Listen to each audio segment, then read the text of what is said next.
안녕하세요. 삶의 지혜와 깊은 울림을 전하는 시간입니다.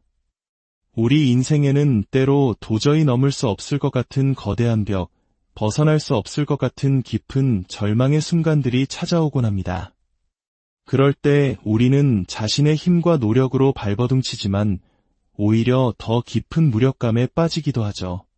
오늘 우리가 함께 떠나볼 이야기는 바로 그런 절망의 한가운데서 일어난 놀라운 기적에 관한 것입니다.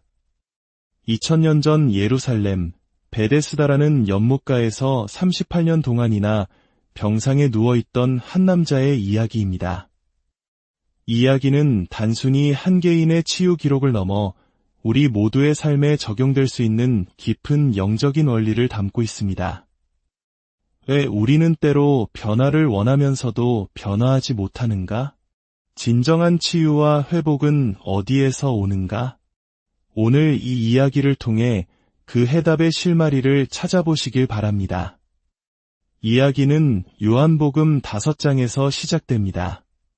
그 후에 유대인의 명절이 되어 예수께서 예루살렘에 올라가시니라.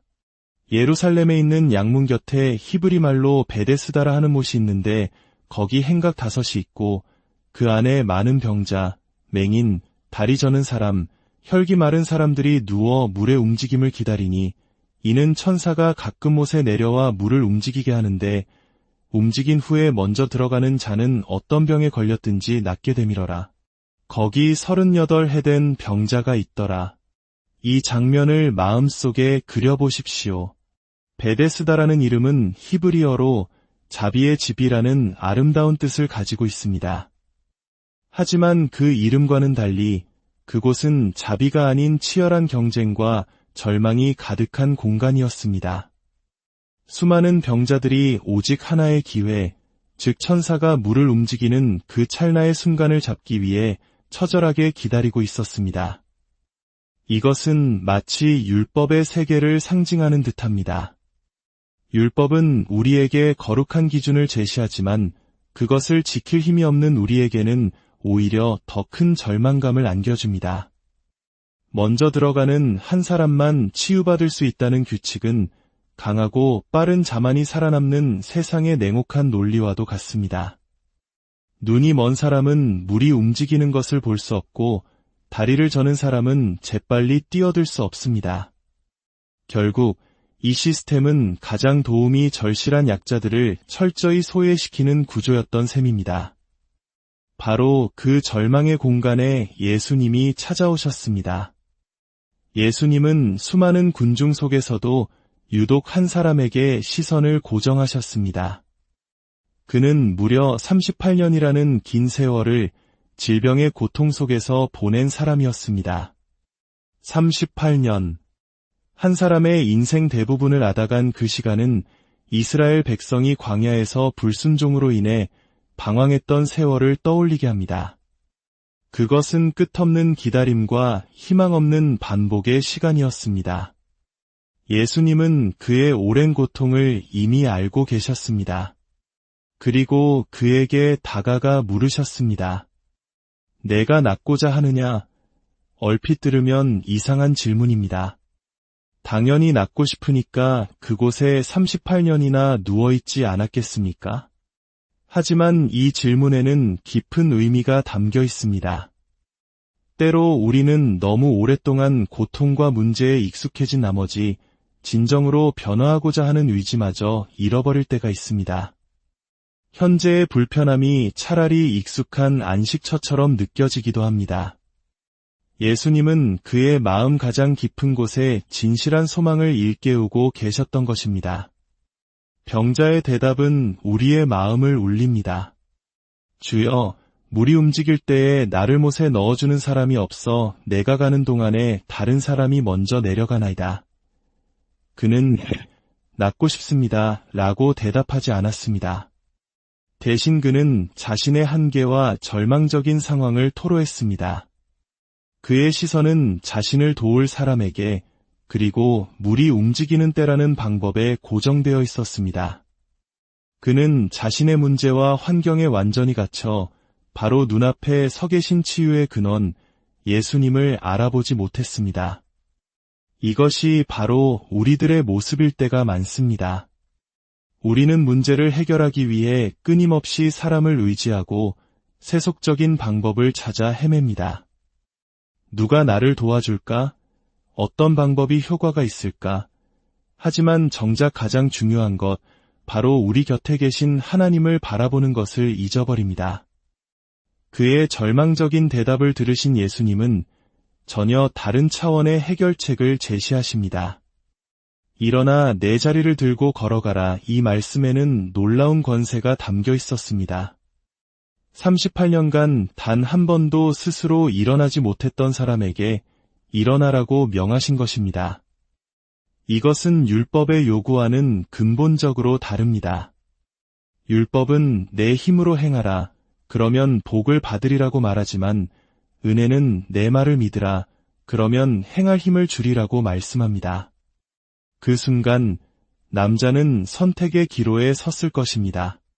자신의 경험과 이성을 의지할 것인가, 아니면 생전 처음 보는 이의 권위 있는 말씀을 믿을 것인가. 그는 후자를 택했습니다. 그가 예수님의 말씀에 순종하여 일어나려 했을 때 38년간 굳어있던 그의 모든 신경과 근육에 생명의 힘이 폭발적으로 흘러 들어갔을 것입니다. 성경은 그 사람이 곧 나아서 자리를 들고 걸어가니라 라고 기록합니다. 그는 즉시 치유되었습니다. 그리고 예수님은 한 가지를 더 명하셨습니다. 내 자리를 들고 걸어가라. 이것은 그의 과거, 즉 질병과 무력함의 상징이었던 자리를 더 이상 남겨두지 말라는 의미입니다.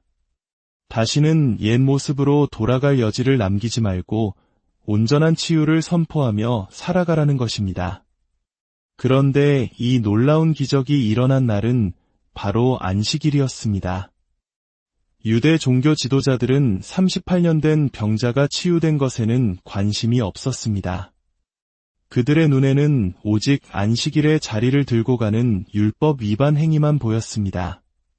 그들은 치유받은 남자에게 다가와 힐난했습니다. 안식일인데 내가 자리를 들고 가는 것이 옳지 아니하니라. 이것이 바로 종교적인 율법주의의 비극입니다. 생명을 살리는 본질은 잊어버리고 형식과 규칙에만 얽매여 사람을 정죄하는 것입니다. 남자는 담대하게 대답했습니다. 나를 낫게 한 그가 자리를 들고 걸어가라 하더이다. 그의 대답의 핵심은 이것입니다. 나에게 생명을 주신 분의 권위가 당신들의 규칙보다 위에 있습니다. 종교 지도자들은 누가 너를 낫게 하였느냐? 라고 묻지 않았습니다. 대신 너더러 자리를 들고 걸어가라 한 사람이 누구냐? 라고 물었습니다. 그들의 관심은 오직 율법을 어긴 자를 찾아내 처벌하는 데 있었습니다. 얼마 후 예수님은 성전에서 그 남자를 다시 만나셨습니다. 그리고 의미심장한 말씀을 하십니다. 보라, 내가 나았으니 더 심한 것이 생기지 않게 다시는 죄를 범하지 말라. 이 말씀은 그의 병이 과거에 어떤 특정한 죄와 관련이 있었음을 암시합니다.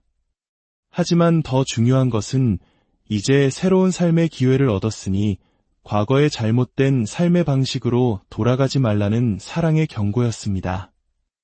이 사건으로 인해 유대인들은 안식일에 이런 일을 행하신다는 이유로 예수님을 박해하기 시작했습니다. 그때 예수님은 이렇게 말씀하십니다. 내 아버지께서 이제까지 일하시니 나도 일한다. 하나님께서는 본래였을 동안 천지를 창조하시고 이레째에 안식하셨습니다. 그러나 인간의 죄로 인해 그 안식은 깨어졌고 잃어버린 인류를 구원하시기 위해 하나님은 쉬지 않고 일해 오셨습니다. 예수님의 치유 사역은 바로 그 하나님의 구원 계획의 일부였던 것입니다. 율법의 낡은 안식이 아니라 참된 생명과 자유를 주는 새로운 안식을 선포하신 것입니다. 사랑하는 여러분, 오늘 우리는 베데스다 연못가의 이야기를 통해 두 가지 길을 봅니다. 하나는 자신의 노력과 경쟁에 의지하는 율법의 길이요, 다른 하나는 전적인 무력함 속에서 예수님의 말씀을 믿고 의지하는 은혜의 길입니다. 혹시 당신도 38년 된 병자처럼 오랫동안 해결되지 않는 문제 속에서 신음하고 있지는 않습니까? 나를 도와줄 사람이 없다. 상황이 너무 절망적이다라고 탄식하며 문제 자체에만 시선을 고정하고 있지는 않으십니까? 오늘 주님께서 바로 당신에게 찾아오셔서 말씀하십니다. 일어나 내 자리를 들고 걸어가라. 당신을 얽매고 있는 과거의 상처와 실패의 자리, 무력감과 절망의 자리를 박차고 일어나라고 명하십니다. 우리의 힘으로는 불가능합니다. 하지만 주님의 말씀에는 능력이 있습니다. 그 말씀을 믿고 한 걸음을 내디딜 때 기적은 시작됩니다. 눈을 들어 수단과 방법을 넘어 구원의 근원이신 예수님을 바라보십시오. 그분의 음성에 귀를 기울이십시오. 은혜의 말씀이 들려올 때 치유의 능력이 함께 임합니다. 우리가 말씀을 듣고 바라보는 그 순간 변화는 이미 시작된 것입니다. 오늘 이 이야기가 당신의 마음에 깊은 울림을 주었다면 이 은혜의 메시지를 주변의 소중한 사람들과 함께 나누어 주십시오. 당신의 공유와 구독이 또 다른 누군가에게 희망의 빛을 전하는 통로가 될 수 있습니다. 이 채널을 통해 하나님의 사랑을 나누는 일에 동참해 주시는 모든 분들께 깊은 감사를 드립니다. 이제 두 손을 가슴에 모으고 잠시 기도하는 시간을 갖겠습니다. 하늘에 계신 아버지 하나님, 오늘 38년 된 병자를 찾아가 치유하신 예수님의 이야기를 통해 저희에게 말씀하여 주시니 감사합니다.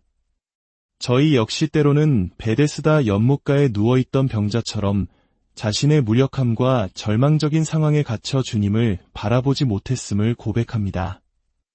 이제 저희의 시선을 세상의 방법과 사람에게서 돌려 오직 주님께로 향하게 하옵소서.